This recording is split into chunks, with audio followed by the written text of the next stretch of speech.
Tengo el privilegio de poder moderar esa conversación con autoridades y representantes del sector privado. Ya no empezamos ahora el foro, creo que la introducción va a ser sencilla, creo que ya hemos empezado a ver el potencial, las oportunidades que tiene la inteligencia artificial para potenciar y fortalecer nuestro sistema de salud. Entendiendo que Costa Rica tiene muchísimo, podríamos decir todo para implementar con éxito y aprovechar con éxito esa tecnología, si queremos enfocarnos con ustedes cuatro en quizá llegar a algunos acuerdos, compromisos, tener obviamente el punto de vista de ustedes, líderes en el sistema de salud, sobre esa hoja de ruta, cómo deberíamos proceder para pasar de la palabra a los hechos. Y quisiera empezar por el señor viceministro de Salud, don Alan Mora, justamente en cuanto a la visión que tiene el ministerio sobre el papel de la inteligencia artificial en ese proceso de transformación digital y cuál diría usted que sean las prioridades de política pública en ese tema. Bueno, muy buenos días a todos y muchas gracias a la Cámara por esta invitación. Son diferentes vertientes de las que desde el Ministerio de Salud se están visualizando. Uno de los temas más importantes es esa relación que tiene que haber entre la regulación y la innovación, permitir que todos estos modelos de inteligencia artificial, que todas estas prácticas de inteligencia artificial puedan avanzar con una regulación adecuada. ¿Y a qué me refiero una adecuada regulación? Que la regulación no sea un obstáculo, que no sea una barrera. Dentro de la visión del Ministerio de Salud, por supuesto que están temas éticos que se deben de cumplir, están temas de trazabilidad, están temas de auditorías que tienen que tener muchos de estos algoritmos, pero también no podemos oponernos a esta gran ola de inteligencia artificial que también es una oportunidad, es una alternativa también para hacer nuestros procesos más acelerados. ¿Qué visualiza el Ministerio? Es un marco de gobernanza que incluya todos estos temas sin caer en una regulación que impida el avance de la tecnología. Sabemos que ya hay muchas iniciativas en el ecosistema, me parece sumamente oportuno que este tipo de eventos se den porque además permite nuevamente unir a la academia, a la industria y al gobierno, en este caso, para construir juntos esa estrategia. Ya nosotros llevamos una estrategia con la Cámara de Salud que espero pronto la estemos lanzando, una estrategia de inteligencia artificial. Esto nos va a dar guías de hacia dónde tenemos que trabajar, cuáles son los principios rectores en los que nos vamos a concentrar y cómo vamos a ir desarrollando estos pruebas piloto. Es muy importante que el país dé un avance en ir construyendo estas pruebas entre los diferentes actores. Aquí se necesita la participación de todo. Hemos visto diferentes experiencias de otros países, una regulación muy exhaustiva detiene la innovación, detiene el avance, una regulación muy laxa, tenemos que cuidar a las personas, tenemos que cuidar los datos, tampoco puede ser. Entonces es importante que nos detengamos y definamos exactamente cuáles son esas prioridades en salud. Desde el Ministerio de Salud estamos convencidos de que esto es una necesidad y ya estamos desarrollando ese marco de gobernanza de datos para el tema de inteligencia artificial. Muchas gracias, don Alan, y omití, y permítame en este primer encuentro con el sector felicitarlo por el nombramiento y en su continuidad como viceministro de Salud. La verdad que eso nos alegra mucho seguir trabajando en conjunto. Muchísimas gracias, Máximo. Y felicito y así le paso palabra al doctor Palma también, que asume un reto muy grande al mando de la gerencia médica de la Caja Costarricense de Seguro Social. Y además de felicitarlo, bueno, la Caja es el actor más grande del sistema de salud y donde esas aplicaciones pueden tener un alcance mayor. Entonces, más en específico, desde la institución, ¿dónde han visto ustedes que esas aplicaciones pueden tener un potencial más grande? Uno podría pensar listas de espera u otros ámbitos, pero más bien que nos cuente dónde están viendo ustedes ese mayor potencial. Ahora sí, muy bien.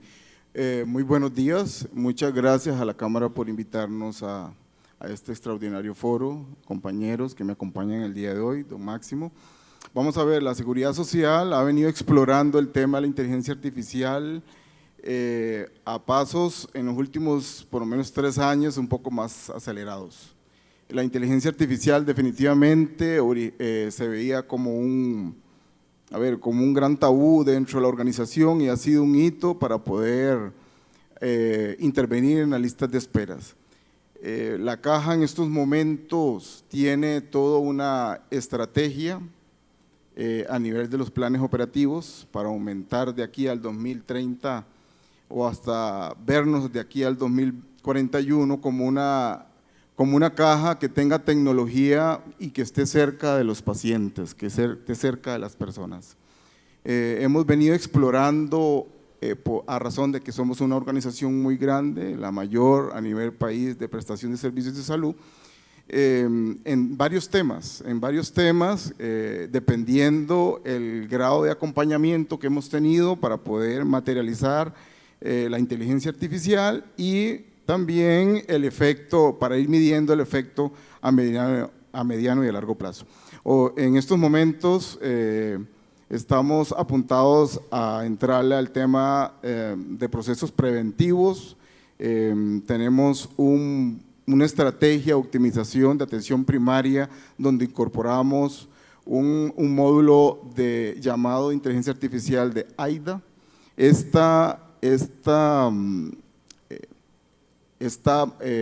módulo realmente lo que permite es valorar al asegurado que llega a los servicios de salud, valorar su riesgo cardiológico y posteriormente determinar como un apoyo al clínico qué procedimientos hay que continuar dándoles, qué citas y detectarlos para así llegar hasta su trabajo o en su efecto hasta su propia casa.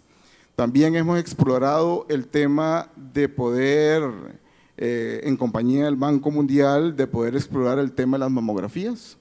¿Okay? Estamos muy inmaduros todavía en ese asunto, pero lleva una buena ruta. De igual forma, tenemos una experiencia muy exitosa con el manejo de pacientes diabéticos para ver factores de riesgo, sobre todo en el área de salud de Tibás. Esto ha facilitado también que el asegurado vaya perdiendo el miedo a este proceso, que nuestros funcionarios vayan perdiendo el miedo e incorporándose a este asunto de la inteligencia artificial, que definitivamente nos va a apoyar de aquí en adelante en el proceso de la mejora continua de las listas de esperas y de la atención oportuna. Muchas gracias, doctor Palma. Bueno, doctor Rojas, no lo tengo que felicitar, ahí sigue. Sí se lo prestamos, ¿verdad?, desde el sector privado, pero bueno, sigue haciendo una excelente labor en el Instituto Nacional de Seguros. En ese ecosistema, doctor Rojas, de salud, riesgo de trabajo, seguros, ¿cómo ven ustedes ese potencial, esa aplicación de la inteligencia artificial, digamos, dentro de la institución que usted lidera desde el lado clínico? Sí, bueno, Máximo, muy importante porque tal vez como usted lo dice, tengo ese doble rol, ¿verdad? El rol asegurador, donde tenemos preocupaciones como hacer los sistemas de salud sostenibles, que el dinero alcance para poder atender todos los riesgos que va a tener un paciente, y sin sostenibilidad financiera, ¿verdad?, podemos tener problemas a largo plazo. Entonces creo que inteligencia artificial y los temas actuariales se compaginan muchísimo, porque podemos ahora utilizar toda esa información clínica vinculada a costos para hacer un mejor diseño de productos y también para garantizar que los sistemas de salud solidarios, comerciales, sean sostenibles a largo plazo, que eso es un problema mundial. Desde la perspectiva de prestación de servicios de salud, también es muy importante la inteligencia artificial, y ahí a mí me gustaría decir que tenemos que ir en el orden adecuado. Creo que la Organización Mundial de la Salud, OCDE, incluso instituciones privadas como HIMSS, ponen claramente cómo debemos de ir creciendo, ¿verdad? La inteligencia artificial es un tema llamativo, ojalá, ¿verdad?, uno lo pudiera implementar en todo, pero es importante que la inteligencia artificial se implemente como parte del sistema de salud y no como esfuerzos aislados, ¿verdad? Sería interesantísimo tenerlo en mamografías, en fondos de ojo, etcétera, pero realmente donde viene a dar el plus extra es si usted lo logra incluir en ese flujo de trabajo del paciente que tenemos todos los días. Y ahí es importantísimo la regulación que comentaba don Alan, porque ahí significa compartir prácticamente la información clínica del paciente para que se tomen mejores decisiones al paciente. Y es muy importante, ¿verdad?, porque la inteligencia artificial se nutre de información. Y si usted le limita hasta cierto punto la información con la que va a tomar decisiones, es como decirle a un médico, deme un diagnóstico con solo una radiografía, ¿verdad? Ocupo tener todo el contexto clínico del caso para poder tomar una buena decisión y nutrir a la inteligencia artificial de esa información para que ahora sí nos pueda dar un apoyo adicional a los clínicos y tomar la decisión junto al clínico, ¿verdad? No se puede separar y dejar de manera autónoma, y esa es la parte que ahí podemos regular, ¿verdad? Sí, ya casi volvemos, de hecho, con el Ministerio en el tema de regulación, pero antes, don Efraín, expresidente de la Cámara.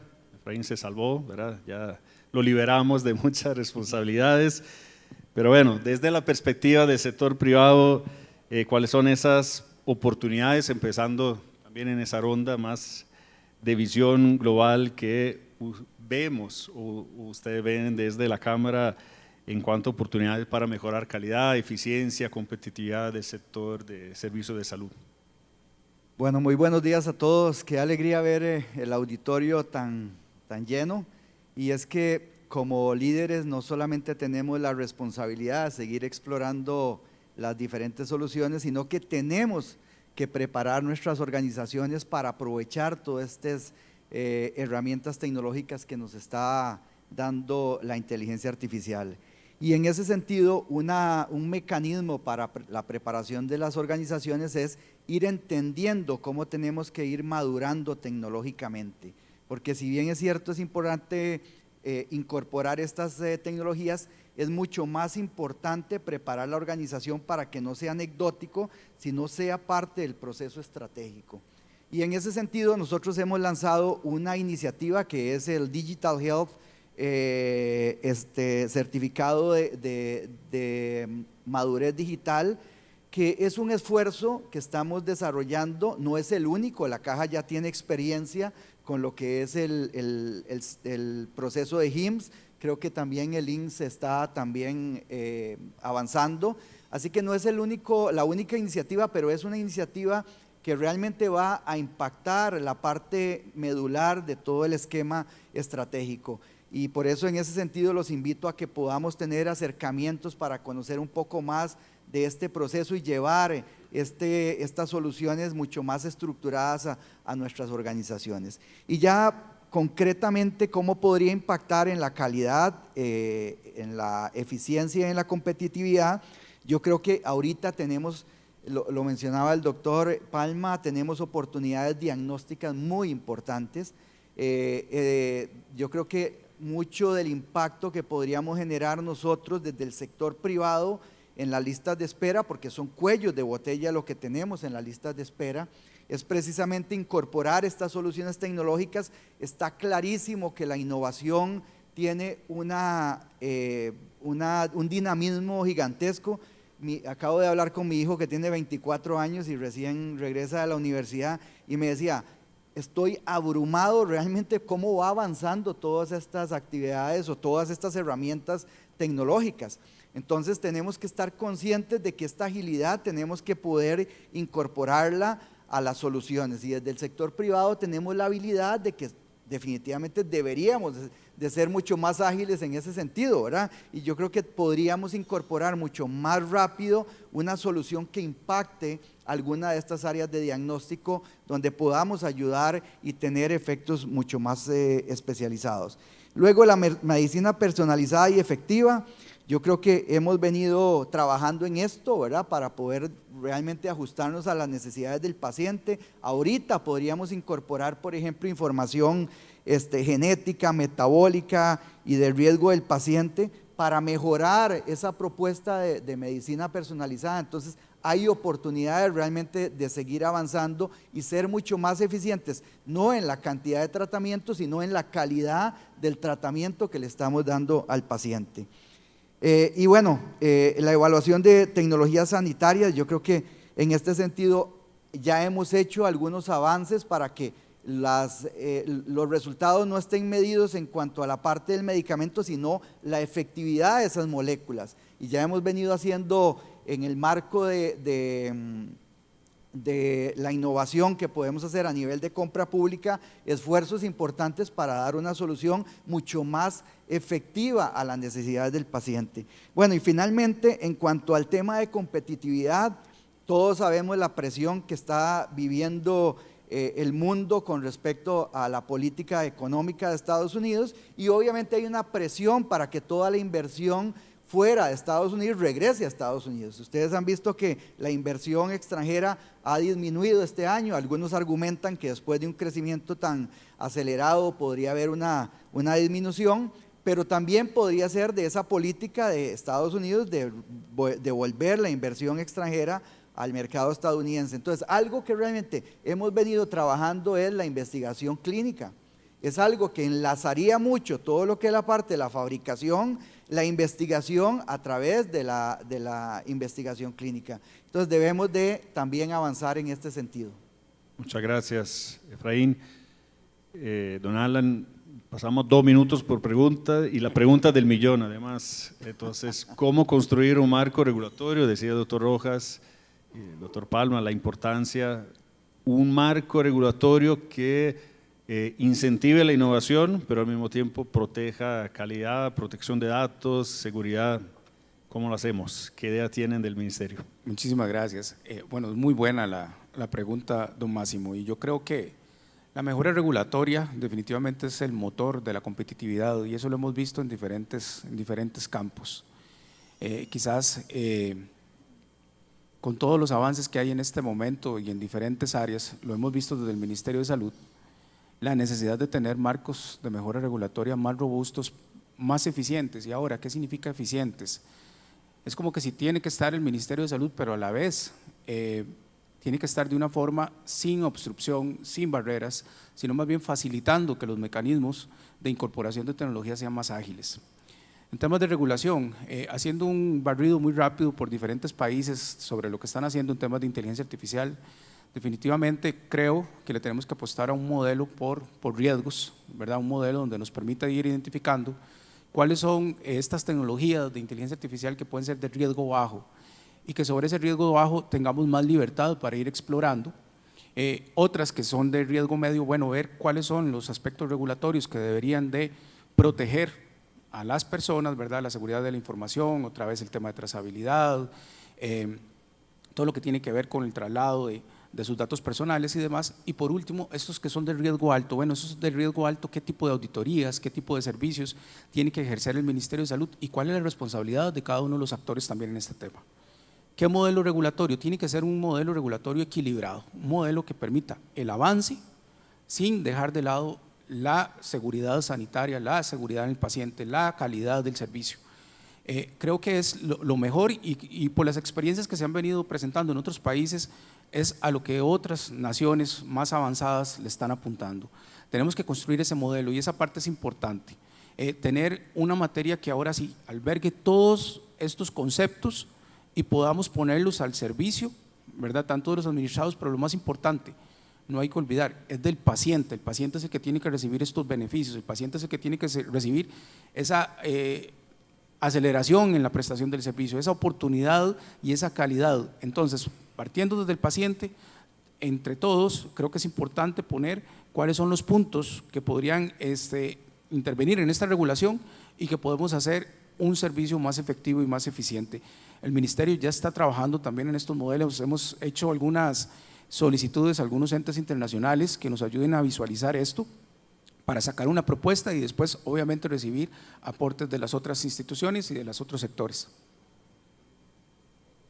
Muchas gracias, don Alan. En la misma línea, doctor Palma, muchos decimos, y creo que es uno de los grandes valores cuando hablamos de esos temas de la caja, la enorme cantidad de datos que son una oportunidad gigante para poderlo aprovechar en beneficio de los pacientes.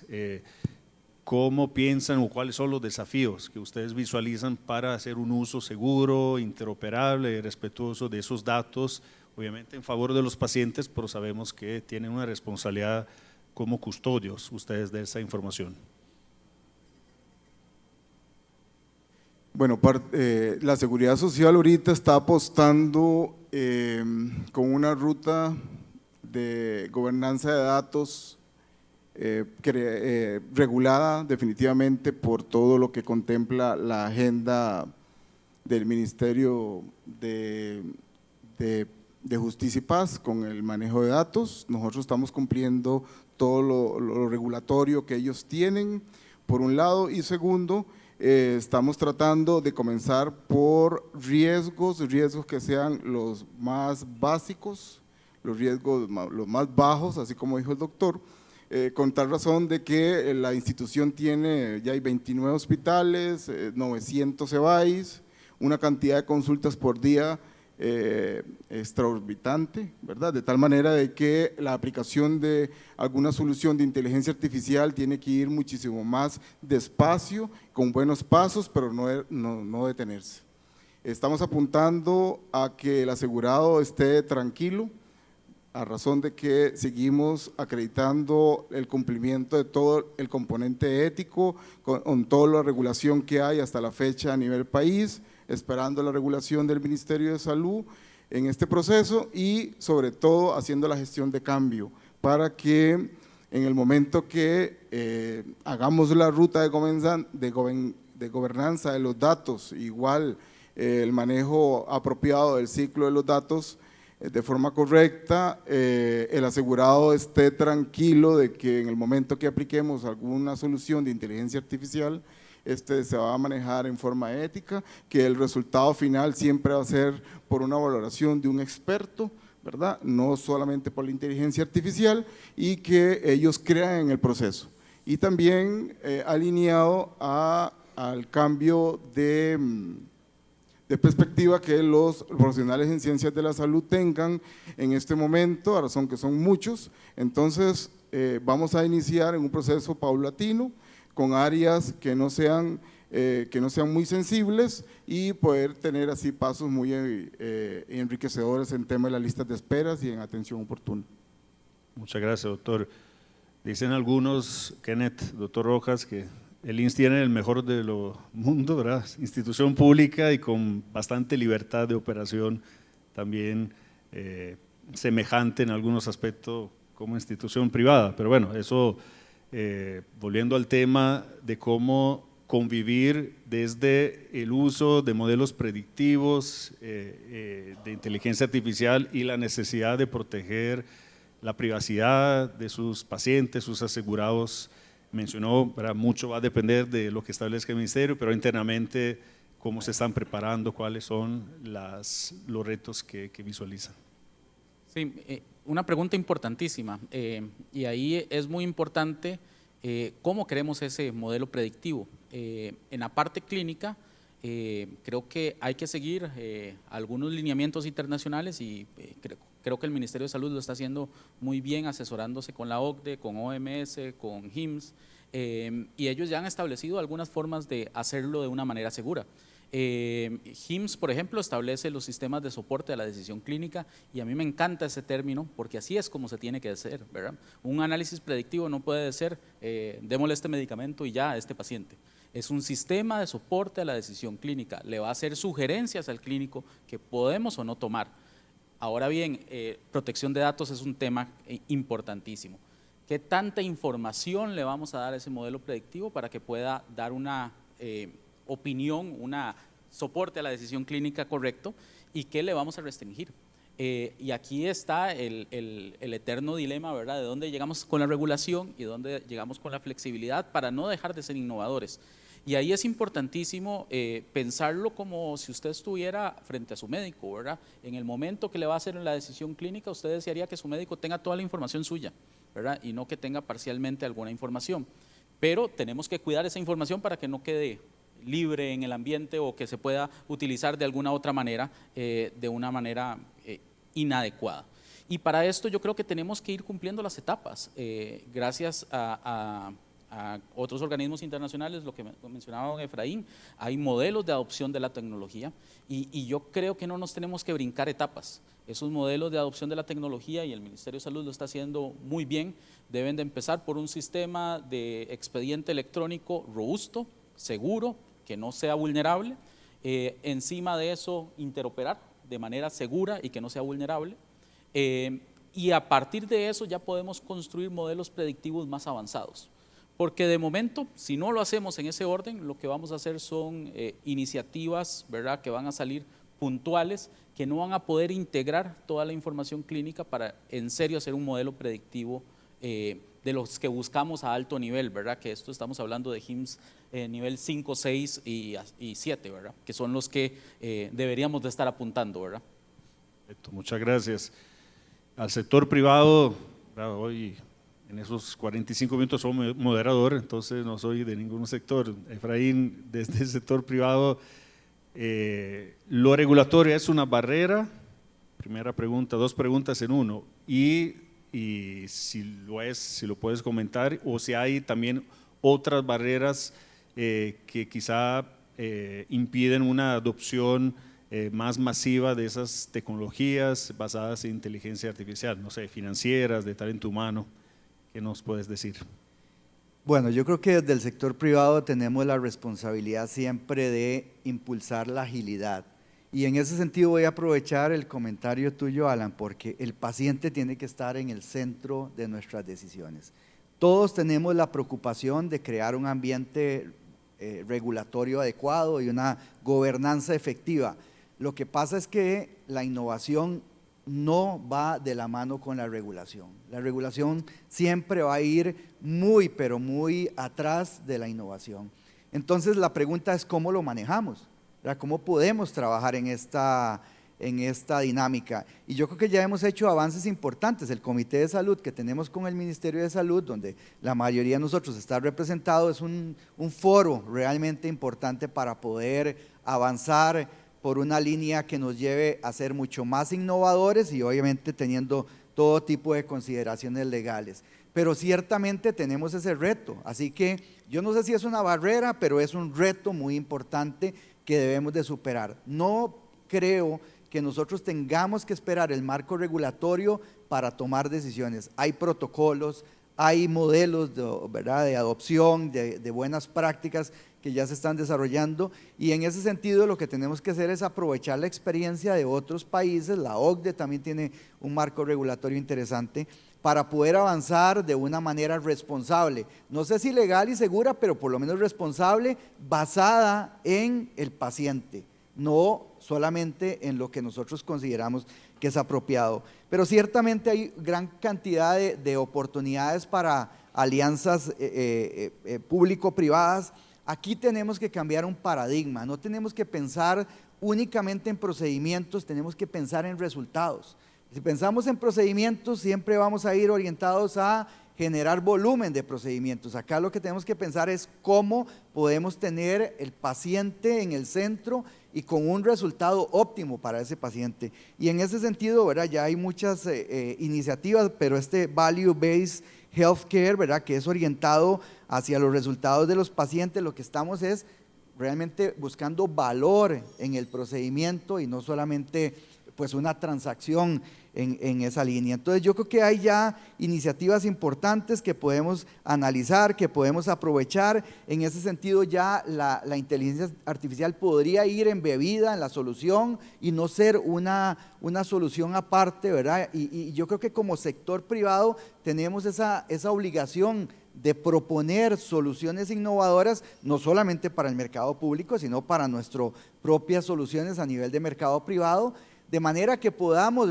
impactar positivamente al paciente. Y finalmente, sí estoy de acuerdo que tenemos que ser muy cuidadosos. Ya hay regulación orientada a proteger los datos del paciente. Ahí en el Comité de Salud, cuando participaba, estaba no me acuerdo, la PROHAB, ¿verdad?, que la representante del PROHAB siempre levantaba su mano para cuando estábamos discutiendo temas de información del paciente, pero tenemos que compartir la información. Esto es como si tuviéramos el dinero debajo del colchón sin llevarlo al banco, nadie lo va a aprovechar. Entonces, en ese sentido, sí buscar mecanismos, ¿verdad? Como decía don Alan, tal vez evaluar cuál es el impacto del proyecto, ir dándole tiers de manera que no nos esperemos únicamente a que tengamos todo el marco regulatorio para poder tener soluciones. Y ciertamente tenemos que ver cómo poder avanzar.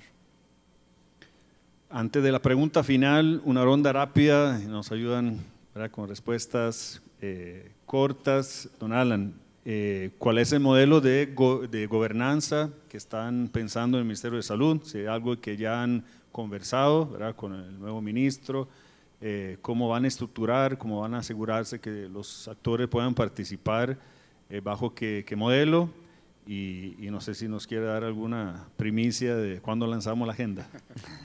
Muchísimas gracias, Máximo. Yo creo que la línea está muy clara. Don Efraín ya lo acaba de mencionar.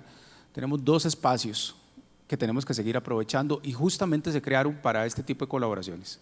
COESA-INCO es uno, con todo el tema de mejora regulatoria. COESA-INCO es un consejo donde prácticamente compartimos desde el punto de vista de salud con otras industrias también, y además donde se ven todos estos temas que, como decía antes, la mejora regulatoria tiene que ser el motor de la competitividad, motor de la salud también. O sea, es una oportunidad que tenemos, cómo aprovechamos estas tecnologías al servicio de las necesidades que tenemos como país y en este caso como pacientes. ¿Cuál es el modelo? Un modelo participativo, Máximo. El segundo consejo que tenemos es el Comité Técnico de Salud Digital. Tenemos que explotarlo más, yo lo decía antes del proceso anterior de cierre, tenemos que explotarlo más, tenemos que poner nuevos retos en ese comité y tiene que seguir siendo participativo como ha sido hasta el momento. Creo que logramos cosas interesantes, por ejemplo las guías de interoperabilidad, que fue una colaboración, ¿verdad?, entre los diferentes sectores, donde quizás antes de eso el país todavía no hablaba nada de estos temas, o los había hablado pero de forma aislada. Se pusieron en la mesa y ya tenemos productos concretos que han dado resultados y hoy día creo que están en un proceso de conectatorio incluso con servicios de laboratorio, y estos son los ejercicios que hay que ir haciendo ahora destinados a otras áreas. Entonces, ¿cuál es el mejor modelo? Un modelo que nos permita ver el tema de gobernanza, el tema de alfabetización. Don Kenneth decía interoperabilidad. Esto es todavía un tema que tenemos que seguir trabajando. Ya empezó, lo decía, están las guías, están los primeros ejercicios de IPS que tiene la Caja Costarricense del Seguro Social.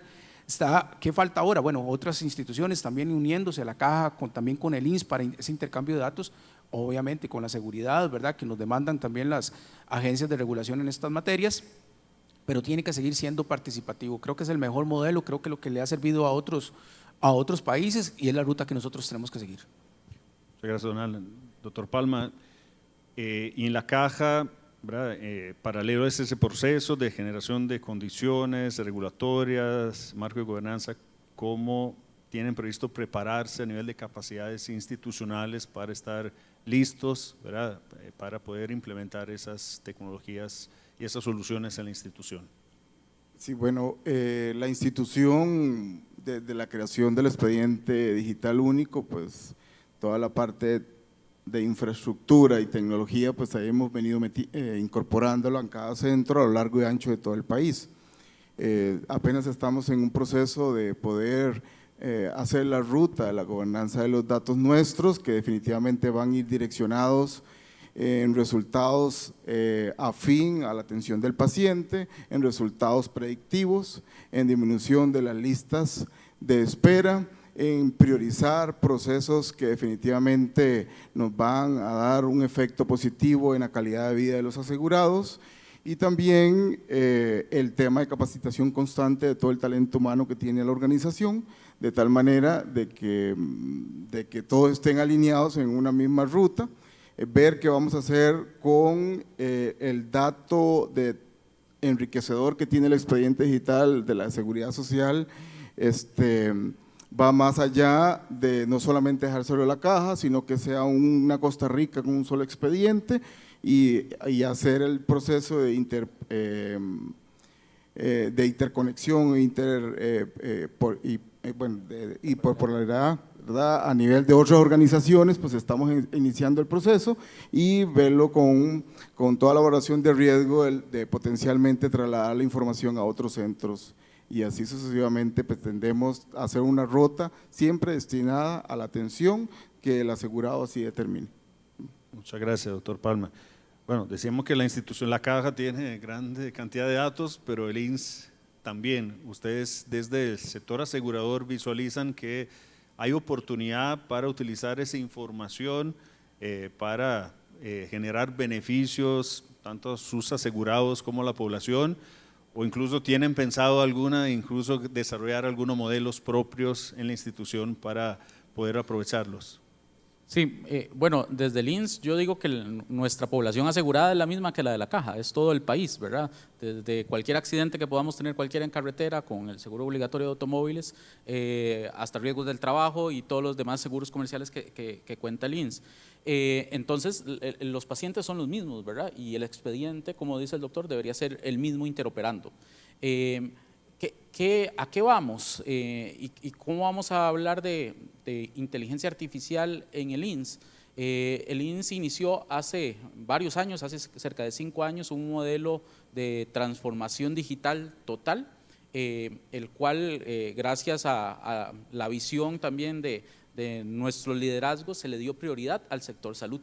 Entonces, nosotros estamos en este momento cambiando todo nuestro expediente clínico, que es bastante viejito, por decirlo así, de los 90s, a una solución extranjera, comprada, que ya ha garantizado tener niveles de HIMSS 6 o 7. Y la intención es, así como ya estamos interoperando con la Caja, con IPS y todo lo demás, que nosotros podamos interoperar desde este modelo. La gran ventaja de tener un modelo ya probado, un expediente electrónico ya probado, es que la implementación de temas predictivos y de inteligencia artificial es muchísimo más segura y más adecuada, porque ya cuenta con certificaciones internacionales que nos dan esa garantía de poder avanzar con pasos seguros. Con el tema regulación, yo me siento bastante tranquilo. Creo que tenemos, y no porque don Alan esté aquí a la par mía, tenemos un Ministerio de Salud que se preocupa por no obstaculizar, lo cual es importantísimo, y además se asesora bien. Y no se asesora bien, no tanto porque nos incluya, sino porque incluye a gente que realmente sabe del negocio. OCDE es importantísimo, y además toma acciones que son propositivas. Y yo creo que el Ministerio de Salud en salud digital pasó desde hace unos años de ser, que uno lo podría ver como un obstáculo, a más bien a un promotor, y creo que eso lo debería de llenar de satisfacción, que como país está haciendo eso. Y incluso hemos tenido momentos que nos dice, bueno, Caja INS, vamos adelante, ¿verdad? Porque ocupamos lograr esto, y para mí eso es un motivo de orgullo a nivel nacional. Muchas gracias, Kenneth. Efraín, hablemos de ética un minuto. ¿Qué compromisos debería asumir el sector privado? No tiene nada que ver, y perdón que lo mencione, pero en la primera página de un periódico nacional ¿verdad? Sale a reducir temas de ética en otro ambiente que no tiene nada que ver con inteligencia artificial. Lo hablamos ahora, ¿verdad? Y he escuchado que en la Cámara son intransigentes en temas de ética.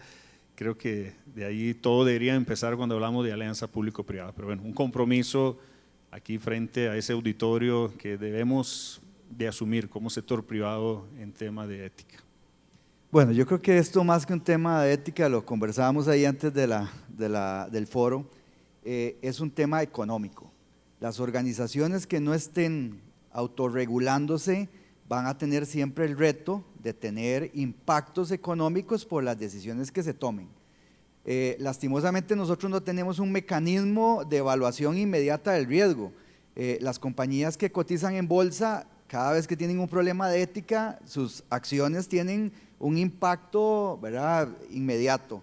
Y entonces han aprendido desde hace muchos años a que no es un tema únicamente subjetivo, sino que es un tema económico. Y así tenemos que entenderlo nosotros también, y de ahí viene la responsabilidad nuevamente de la autorregulación, ¿verdad? Y si ponemos otra vez, devolviéndome a la reflexión anterior, el paciente en el centro de nuestras decisiones, siempre va a tener la oportunidad, el sector privado, de ser mucho más ágil, entendiendo que tenemos la responsabilidad de autorregularnos como organizaciones. Entonces, en ese sentido también, por supuesto que en la Cámara también hemos desarrollado algunas iniciativas para poder prepararnos también para tener nuestras organizaciones mucho más blindadas para que este tipo de tentaciones, por decirlo de alguna manera, de tomar el camino equivocado, no nos vaya a ganar a la estrategia, ¿verdad?, consistente, de largo plazo, a la estrategia profunda, que es por donde nosotros tenemos que apostarle. Entonces, en ese sentido, yo creo que tenemos esa oportunidad de autorregularnos, no solamente en temas como los que se publicaron hoy, sino en temas de proteger la información del paciente, de dar un consentimiento al paciente o una información al paciente que estamos utilizando algún tipo de herramienta artificial para tomar una decisión, no solamente, ¿verdad?, para nuestro propio beneficio, sino que el paciente pueda tomar la decisión. Y bueno, no quisiera desmeritar esos esfuerzos que se están haciendo para fortalecer los expedientes médicos electrónicos, porque es básico que tengamos información estructurada para tomar decisiones. Pero lo más importante es que el paciente sea el dueño de la información, y para eso tenemos que seguir impulsando la interoperabilidad para que el paciente pueda llevar esa información donde sea, no solamente al INSS, a la caja, a la bíblica, al CIMA, ¿verdad?, si se va de viaje, si tiene alguna crisis en algún otro lado, que pueda realmente tener acceso a esa información de manera inmediata.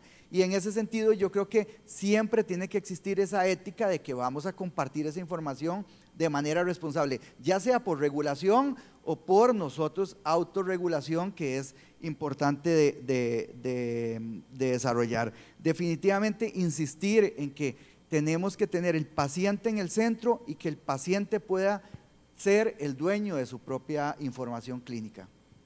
Y cerramos. Flash, 10 segundos. Un compromiso concreto de cada institución y que podamos medir en la tercera edición del Foro Nacional de Inteligencia Artificial en Salud del otro año. Compromiso concreto del Ministerio de Salud en ese tema. Gracias. Un modelo regulado, un modelo regulado entre la innovación y la regulación sanitaria para que el país pueda avanzar en inteligencia artificial. Caja. Una institución que tenga un portafolio de tecnologías de información, siempre centrado en las necesidades del asegurado y sobre todo apuntando a tener resultados de optimización de la atención de los asegurados y las listas de espera. INSS. Bueno, para nosotros dentro de un año estaríamos prácticamente cerca del kickoff del nuevo expediente en salud, entonces esperamos una transición tranquila a un expediente digital que pensamos que nos va a potenciar al futuro. Cámara, sector privado. Bueno, ya no tengo ningún poder en la Cámara, pero quiero comprometer públicamente, ahí Máximo luego va a poner el porcentaje, a que la Cámara fije un porcentaje de compañías pertenecientes a la Cámara que ya puedan estar preparadas para poder tener algún mecanismo de madurez tecnológica. En ese sentido, con el sello tenemos esta oportunidad, así que te dejo ese reto para que vos lo devuelvas. Sí. Muchas gracias a nuestros panelistas, gracias a ustedes por la atención y pasamos a la próxima parte del foro. Les agradecemos el habernos acompañado el día de hoy en el Foro Nacional de Inteligencia Artificial en Salud, segunda edición. Este foro fue presentado por ULACIT, Cámara Costarricense de la Salud y DHIT. Nos veremos en la próxima edición. Síganos en redes como ULACIT. Buenas tardes.